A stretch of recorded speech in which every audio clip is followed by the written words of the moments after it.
correctly with the correct amount.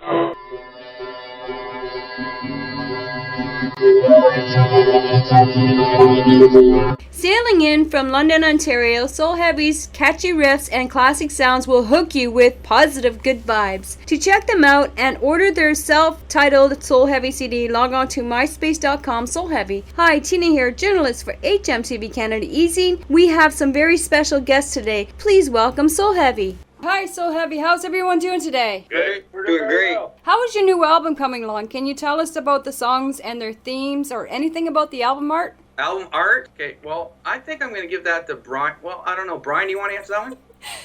Album art? Yeah.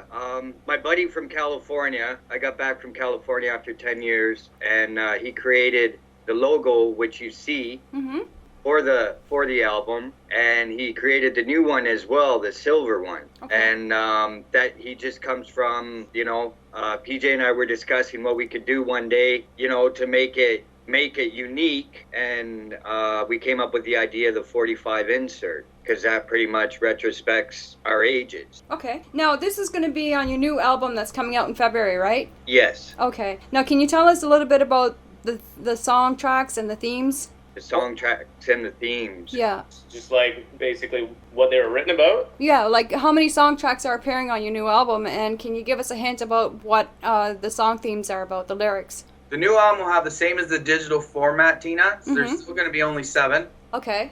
It was remastered, though. It sounds a lot better. We really like the quality of the sound that's coming back from the radio station. So it's the same 7 songs. I don't know if you know the tracks. Yes. I'm familiar with them. I do have 2 of my favorites are Alive and Kickin' and Daydream. Yeah. And what I really like about these songs is that they have that live feel to them, because you don't get that on most albums nowadays. So it tells me that Soul Heavy is a live band that loves to go out and perform. Oh, we do. Right. We do indeed. That's all. That's what we want to do is just get out there live and show them exactly what we do in the studio is what they get. One thing I found very confusing is that your bio states Soul Heavy comes from the ashes of Alchemy Chance. Is this a former band name? It's my old band. And reason why I say it comes from the ashes, a couple of the tracks of this new band, the music came from my past band. It didn't go anywhere. Okay. We did a short little tour run, and then the band just folded due to personal issues. But I came up with the Soul Heavy name. There's a little story behind the name, but basically it's just me starting off, because I started off Alchemy Chance and then I started off this. But I was alone for a little while, and then I started posting ads looking for a drummer, and Brian ended up being the guy that I picked. I just like what he had worded in an ad. Where was that, Brian? Where's the ad at? That was what was it? Music. The Band Mix? Band Mix, yeah. Yeah, bandmix.com, and found Brian, and we just hit it off right away. We had met at a local donut shop. Timmy's. And basically, we just hit it off. We sat in the car, listened to his music. He listened to my music. We talked about ideas. First off, we started playing some covers together, and the chemistry was there, but it wasn't what we wanted to do. When we both had this inner heart burning to do original stuff, and so I went home, thought about it, and then after a couple jams together, I went back and said, well, let's do original. And then Soul Heavy was formed. Okay, so can you tell us about the current lineup now? Like, have everybody introduce themselves and tell me something crazy about your personalities. Oh, boy. Good question, Tina. I want to know this, too. Can I put myself on hold now? Anytime. Who's going to go first, guys? One of you. Well, I guess I'll go first. Ryan, I'm the bass player. I came into the band, what was it, October last year? Yep. Yeah, we learned the songs there. I guess they liked what I had to offer, so we learned all the songs, and immediately we went to the recording studio, and well, I guess that's what you hear on the radios and on the digital downloads now is what we did in the studio. And something crazy about my personality. I don't really know qualify as crazy. I'm kind of a down to earth. I just love being on stage, playing in front of that audience. It just gets my blood going, and that's what I want to do. Okay, that's good enough. Next. I suppose I could go next. Sure thing. My name's Corey. I'm the singer. I actually came across this band. Brian was in my store. I sell cell phones in London, and for one of the carriers. And Wow. He came into my store to get a cell phone. And me being in music all my life, I could pick Brian out of, was definitely a drummer. He comes in with these gloves, half cut off gloves, and his beanie and his rep t-shirt, and I'm just like, hey, so do you play music? He's like, yeah, I'm a drummer. And I'm like, oh, right on. I'm like, I like to sing. And he's like, oh, well, our band just got a singer, but if that doesn't work out, can I give you a call? And me not thinking much of it, I gave him my phone number and didn't really ever expect to hear anything from him. And a couple of days later, he gives me a call, says our singer didn't work out. You want to come for an audition? And I was like, yeah, sure, why not? It won't kill me. And here I am. I mean, aside from playing like instruments, like when I went to university at Western, I sing opera. Mm-hmm. So I mean, delving into something like rock and roll was pretty crazy for me. Did you ever sing death metal music where you have to really get down there and growl? No. Okay, haven't tried that yet. But you do have the pipes for it though. That's why they call it. That's a nickname. Yeah. No, I used to play in a metal band before I joined Soul Heavy. Yeah, so I mean, I came out for the audition, and it was pretty relaxed, and everything went really well. And I did a couple of auditions actually, and here I am. Yeah. I mean, the crazy thing for me is like before this, I'd never really been, like on a stage in front of like in a bar or something like that to play like rock and roll. I mean, it's always been in like a church or something like that, singing in a choir. Mm-hmm. So I mean, just to take that leap into like a whole new realm was pretty intense. And So was it a rush when you went on stage for the first time in front of all the Soul Heavy fans? oh, it's huge. Yeah, imagine. It's pretty cool. Actually, the one of my favorite shows was in Norma Jean's. We've got some footage up of that, and we had probably like 150, 200 people in the bar. Who's next? I think it's Brian next. See, I love playing the drums live. I can't get enough of playing the drums. I got a djembe, and I take it out on the streets and just play for the love of music. And I love building big bonfires. Cool. The bigger, the better. Don't go there. He got me out of the habit. You know what? You have a grill on top of Oh yeah, and bush parties too, eh? And beer? Oh, yeah. Yeah, but no, I just, like I said, I love playing music, and I pick the drums, and some days I wish I was a guitar player, less kit to carry around. Or, But you're whining. I just love playing down and building big bonfires. Okay, so did we get everybody, pretty much? I suppose. Peach, did you have anything to add? I don't know if you done some history on. Have you done any homework on me, Tina, or do you need to ask me any questions? Well, let's get into your background. We know that it was your former band, but you also had mentioned that you did some auditioning for Jan Arden in 2002. Yeah. Can I you sure did. elaborate on some of the past events that you've done before? Sure. Well, we want me to answer that one first? Sure. Yeah. Well, I've been married for a couple years at that time. My wife and I got married in 2000. 2000? Better not get that Oh, wrong. you're in trouble. You gotta ask the wife. Yeah, you're in the Yeah, I dugout. think, yeah, 2000. It's 2000. And a couple years later, anyways, I was asked to go audition. I went to Toronto and auditioned for Jan Arden. Actually, not directly to her. It was a room and at a motel, and they had the lights on us and a video camera, and we stood on top of an X and played a variety of styles, and that was about it. And that was a neat experience. I never did anything like that where it was no one was around other than a table full of people and they're all staring at you, taking notes. Like my audition for Western. Yeah, probably. Yeah, same kind of concept. And then flip on the other side of the coin. Back when Limp Bizkit lost their guitarist, I auditioned for Limp Bizkit down in Flint, Michigan. I was called "Put Your Guitar Where Your Mouth Is." Mm-hmm. The big thing they went all through the States for, and I got picked through WRF Detroit radio station. I went and did that.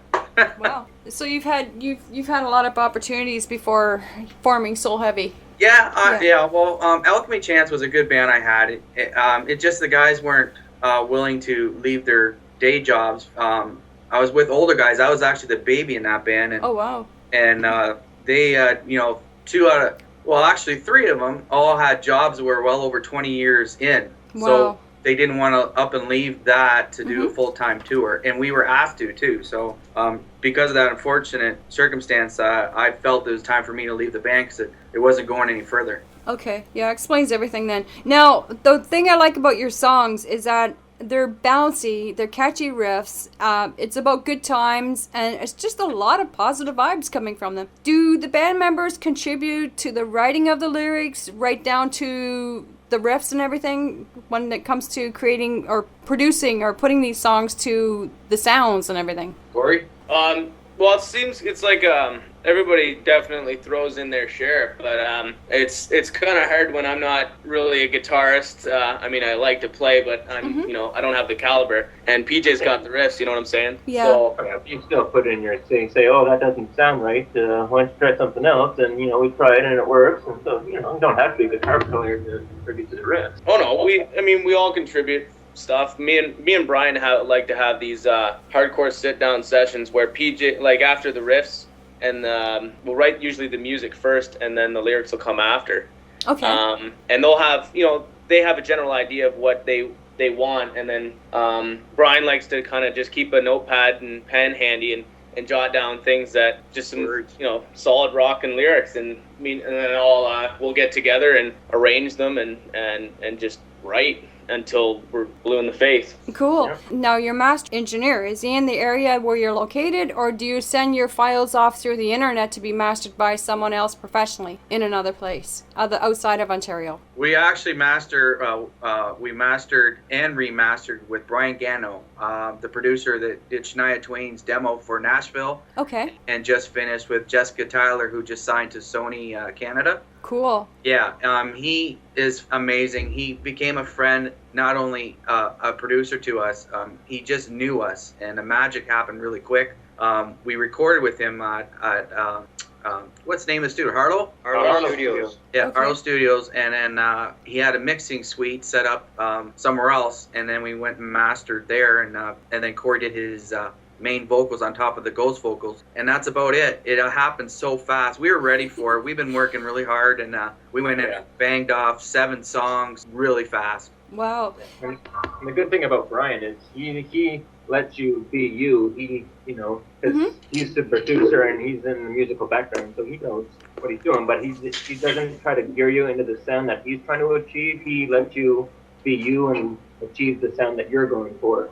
Sounds great. Now, which songs are currently receiving the most airplay? Which song tracks? Your favorites. Oh, Alive and really? Kickin' and Wow. Daydream. So Alive and Kickin' and Daydream is doing really good on all these radio stations that you're creating the buzz in the media right now. Yeah, currently. and then there's surprises too. Like some of them are actually playing River Road, and like Europe really likes River Road and Mama Talk. Wow, that's interesting, eh? Yeah. Now, with the other goodies that we can look forward to, there's talk of a DVD of a tour. Can you give us some juicy highlights of this DVD? Are there going to be roadside insanities, live shows, or behind the scenes of the tour bus? I think it'd be everything. I came up with that idea, and it's just a general idea that I came up with that this band really evolved around the internet and networking.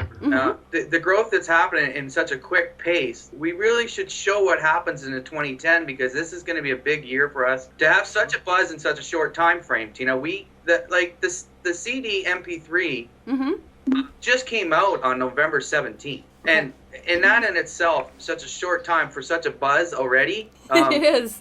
It's incredible. And the stuff that's happening to us is incredible. And I'm very proud of my whole band, drastically. But the truth is, that I thought, what better thing than, we got cameras, going on the road. And not all the band members have experienced being on festival stages and touring a bus. So I thought the greatest thing to do would be for our fans to see what it's like to get to that point where you work so hard and don't stop ever working hard to to finally, where you get on a bus, exactly. you get to tour, Right. you get to play, you get to travel.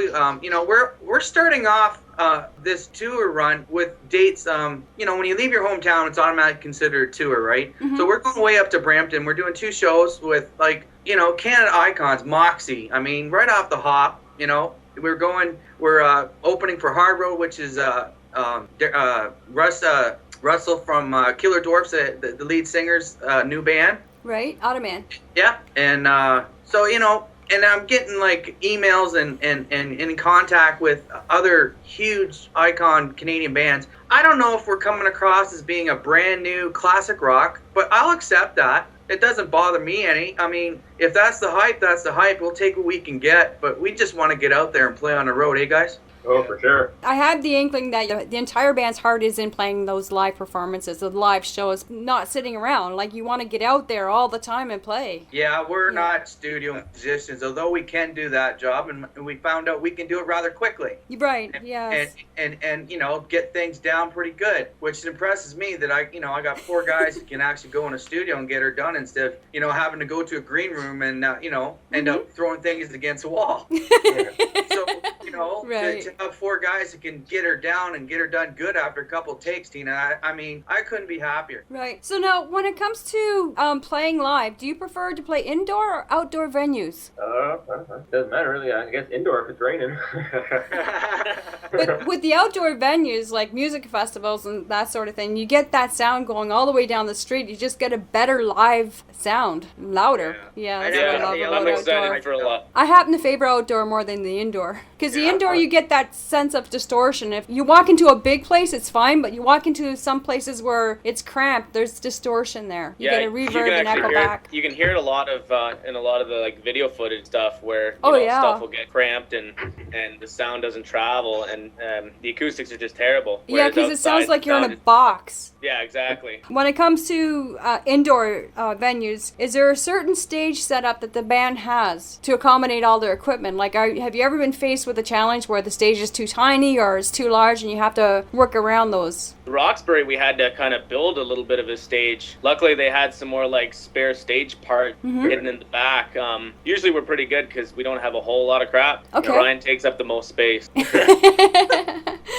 Yeah, he's got a pretty big kid. Yeah, he's got a rack, so it's So, which acts in the past has Soul Heavy performed with? I wouldn't. No, I don't think I've ever claimed that we played with larger acts with actually Soul Heavy bands. So I'd have to say though that we've like done the festivals. Tillsburg Festival. There wasn't too many people there, but we rocked out anyways. And we opened for Random Robbery, which is doing rather well. Have you heard of them, Tina? No, I haven't. Okay. The bassist for that band, Rob Layla, is the old bassist for Honeymoon Suite. Wow. Yeah, and we got to open for them just before Christmas at the gig that actually the Corey was talking about, Roxbury. Oh, that's cool.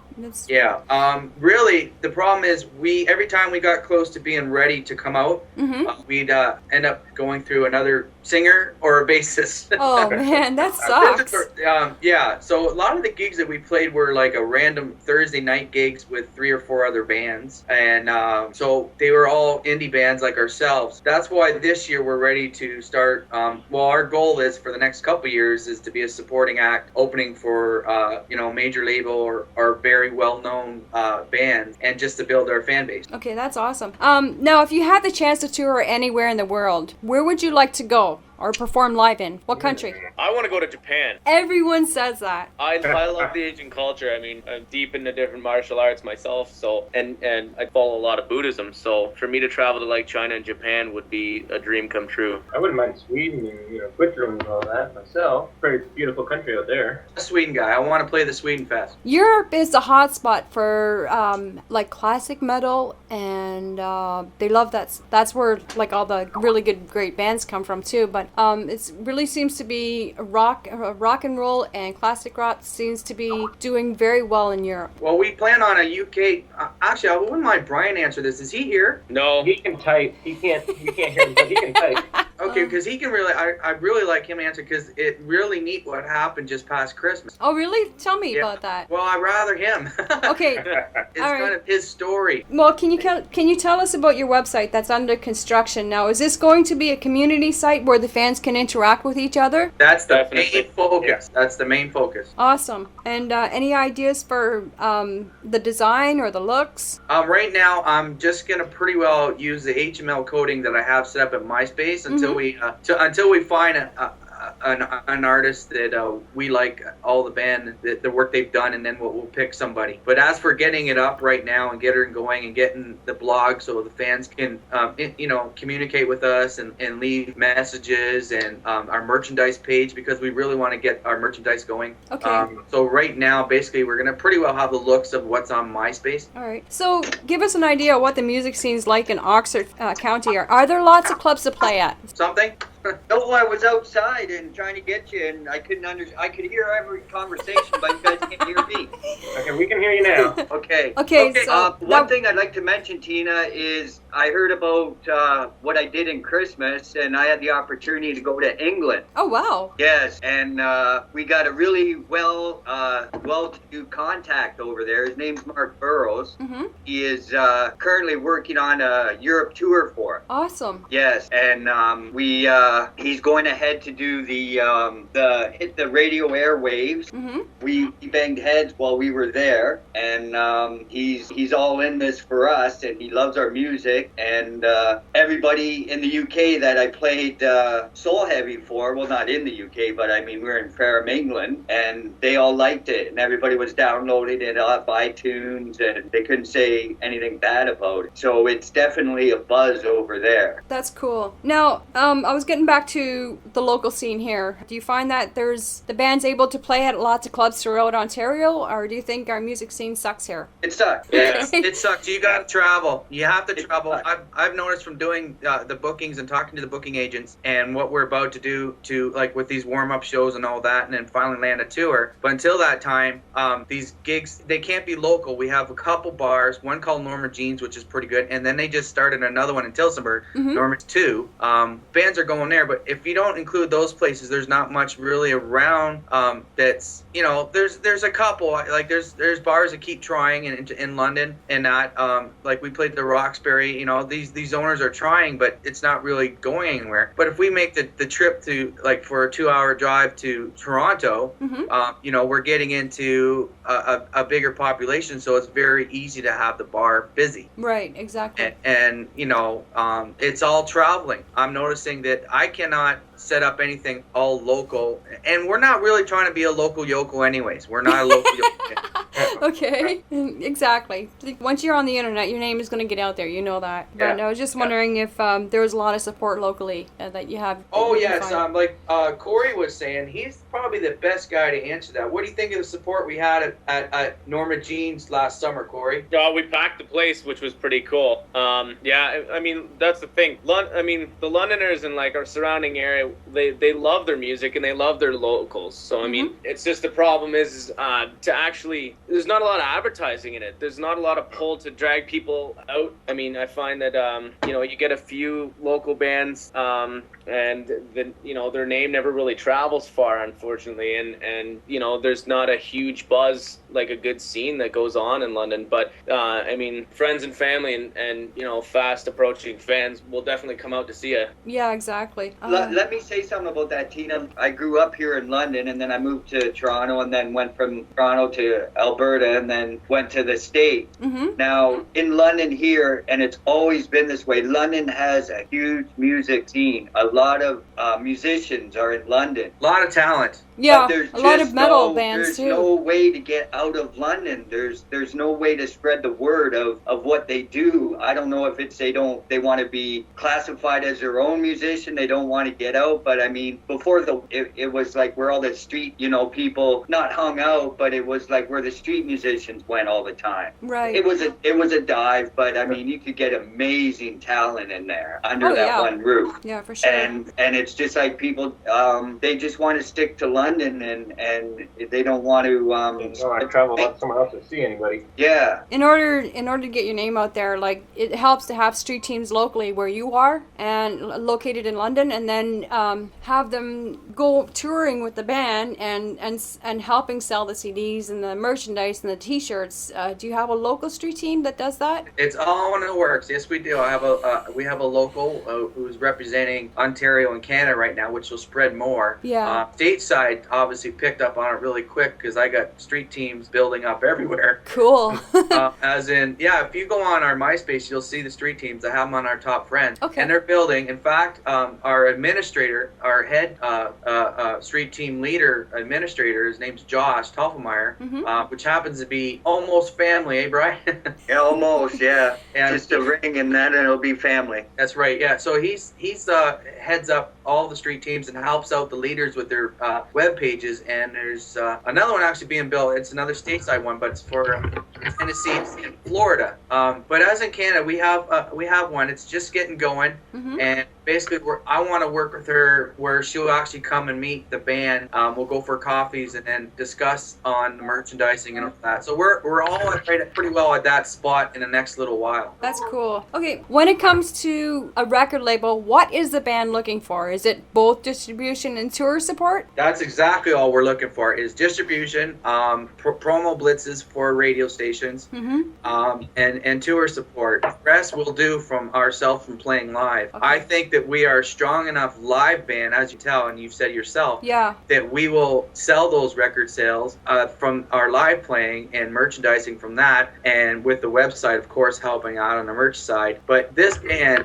truthfully, is a live rock band, and we still, as being band members, we actually have our hair stand on end when we start writing a new song, and then Corey belts out some lyrics that makes me literally, it gives me so much incentive that when we write a new song that makes me do all the networking, and I do. And I Tina, you know, I put a lot of hours online. Oh yeah, and well, you gotta have that inspiration, eh? That's right, and these guys give it. So we're a live band, and basically, I believe in our live performing. If a label can give us a deal where they'll do full distribution, worldwide distribution, and basically promo blitzing the radio stations that we're not on yet, which I do a lot of it myself, and basically just supporting us on tour. And you know, we're not, our goal is to be like a supporting band for the next 3 years. We don't plan on being a headliner. Like if that happens, that's a dream that we all want. But the reality of it is, if we can do a nice living on the road, being a support opening act with different